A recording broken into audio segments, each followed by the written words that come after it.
ขอแสดงความยินดีกับห้างคำสมสนิทอยู่ที่เมืองนานที่เกิดเหตุโจรสองคนเข้าไปปุ้นจี้เอาคำออกไปหลายห้อยบาทมาในตอนเศร้าวันที่30 กันยายนนี้เจ้าหน้าที่ตำรวจเนาะก็ได้มอบของกลางซึ่งเป็นคำรูปประพันธ์ที่โจรลักไปนั่นส่งคืนให้เจ้าของห้างเรียบร้อยแล้วทักทายสวัสดี FC ทุกท่านมาพบมาพ่อกันคลิปนี้พวกเขาไปติดตามเรื่องราวโจรหัวขโมยเนาะปุ้นจี้ลักหั่นลักนี่เกี่ยวกับโจรปุ้นหั่นคำสมสนิทอยู่ทั้งเมืองนานกลายเป็นกระแสโด่งดังทั่วสื่อสังคมออนไลน์ทั้งประเทศลาวและกับพี่น้องทั้งฝั่งไทยก็ได้ตั้งตาตั้งใจคองคอยติดตามว่าทั้งเจ้าหน้าที่ทั้งบ้านเฮาจะมีความเก่งกล้าสามารถคือกับเจ้าหน้าที่อยู่ทั้งพี่น้องฝั่งไทยหรือบ่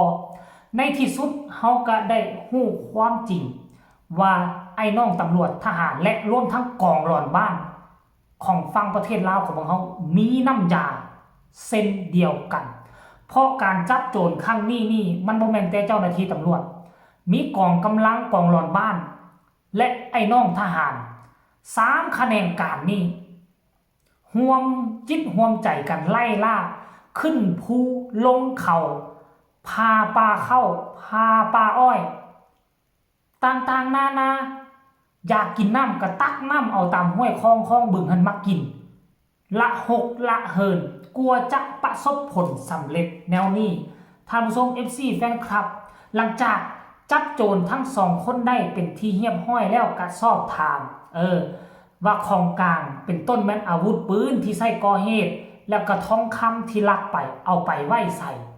ในที่สุดก็พบกับพ่อท่านผู้ชม FC แฟนคลับเจ้าหน้าที่ก็ตามไปเจออยู่ที่ไฮแห่งหนึ่งเอาเสื้อแขนยาวสีดำหุ้มห่อเอาไว้แล้วก็เอาไปฝังดินใส่จกใส่จอบมันไปขวด2-3 บาทก็เห็นทองคำที่ฝังไว้ในดินหันเจ้าหน้าที่ตำรวจก็ได้เอาออกมาแล้วก็มาอนามัยเอามาเก็บรักษาไว้และก็พร้อมตรวจสอบกวดสอบเบิงว่ามันครบตามจำนวนที่เขาลักขโมยไปนั่นหรือบ่เนาะ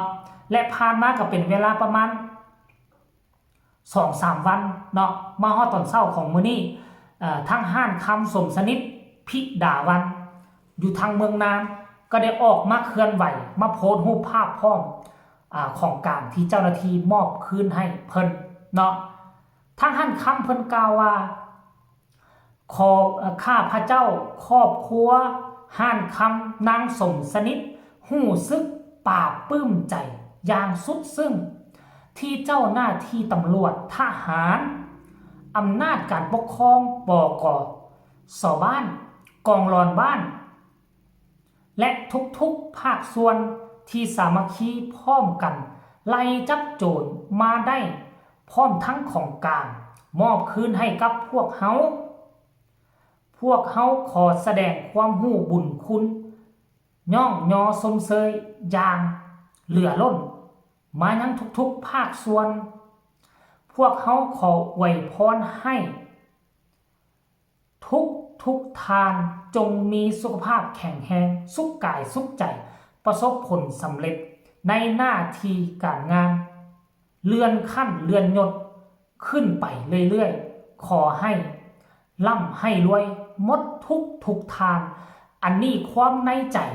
ของห้านคำสมสนิทหลังจากที่ได้รับทองคำหลังจากที่เจ้าหน้าที่ตำรวจปราบปรามโจรที่ปุ้นห้านคำเพิ่น2 คนนี้ได้และประชาชนลาวทุกคนก็บ่แตกต่างจากเจ้าของห้านคำขนาดเฮาบ่แม่นเจ้าของห้านคำขนาดโจรบ่ได้ลักของเฮายังรู้สึกดีอกดีใจเฮายังรู้สึกอยากย่องยออยากกล่าวสรรเสริญแหว่คันค่อยเป็นนายค่อยคือสิเลื่อนขั้นให้โลดนะรางวัลน่ะเลื่อนขั้นให้เพื่อเป็นแบบอย่างเพื่อให้เจ้าหน้าที่ไอ้น้องตำรวจอยู่ภาคพื้นอื่นอยู่แขกอื่นให้มีความตั้งใจให้มีความสู้ซนบึกบืนให้มันคือเจ้าหน้าที่ตำรวจอยู่เมืองนานนี่เฮ็ดได้เฮ็ดดีต้องให้รางวัลแต่เสียดาย ที่ค่อยเป็นประชาชนค่อยบ่ได้เป็นเจ้าเป็นนายท่านผู้ชมอันนี้แนวคิดซะดอกก็ค่อยก็คิดว่าทั้งผู้หลักผู้ใหญ่ทั้งแขวงรัฐบาลเขาบ่ปล่อยปละละเลยแน่นอนเนาะเป็นเจ้าหน้าที่ตำรวจเป็นเจ้าหน้าที่ทหารและเป็นกองร้อนบ้านและสามารถสร้างผลงานที่มันโด่งดังลือกระชอนขนาดนี้ค่อยคิดว่าผู้หลักผู้ใหญ่เขาเบิ่งไว้แล้วเป็นตัวแบบให้กับประเทศลาวของพวกเฮาได้เจ้าหน้าที่ตำรวจของพวกเฮานี่17แขนมี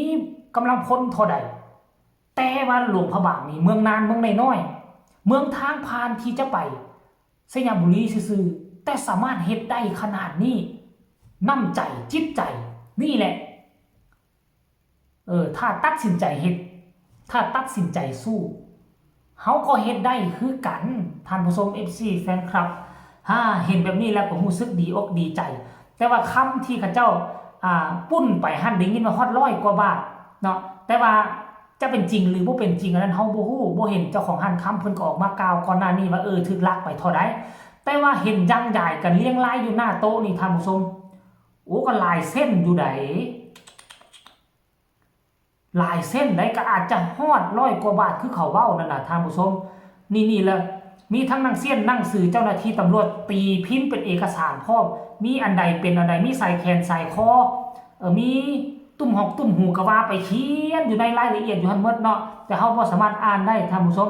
มันเป็นอันน้อยๆอันนี้คือหลักฐานที่เก็บกลับคืนมาได้แต่สำหรับค่อยคิดว่านะห้านคำมาลัยขออภัยห้านคำมาลัยนี่คืออยู่สวรรณเขตห้านคำสมสนิทน่ะถึงว่าคำเสียไป100 บาทได้กลับคืนมา50 บาท60 บาท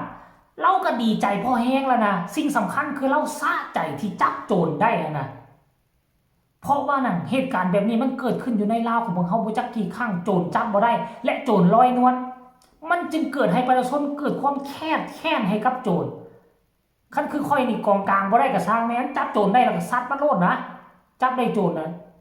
ลงโทษโจรมันนักๆกับพอนะแต่อันนี้โชคดีโจรก็จับได้ของกลางเป็นคำที่เสียไปก็ได้กลับคืนมามอบให้กับมือโอ้ยเจ้าคือบุญวาสนาเนาะชาติที่แล้วนะเจ้าของห้างคำส่งสนิทคือสิเฮ็ดบุญเนาะคือสิเฮ็ดบุญตั้งแต่เกิดจนเสียชีวิตเกิดมาชาตินี้จึงบุญล้นทับเอาแท้เอาว่าคนอื่นน่ะถึกโจรดึงใส่คอก็จับบ่ได้คนอื่นน่ะลักโจรเข้าไปปุ้นก็จับบ่ได้ปุ้นอยู่เฮือนอยู่ซ่านก็จับบ่ได้แต่เจ้าโชคดีเอาแท้ว่าคลิปนี้ก็ขอฝากฟังเอาไว้ซ้ำนี้ก็แล้วกันฝากทุกคนกดไลค์กดแชร์กดติดตามเอาไว้ให้แน่เพื่อจะบ่พลาดคลิปดีๆแบบนี้ตลอดไปใครมีความคิดความเห็นก็ส่งข่าวมาใต้คอมเมนต์ก็แล้วกันสำหรับคลิปนี้ขอกล่าวคำว่าสบายดี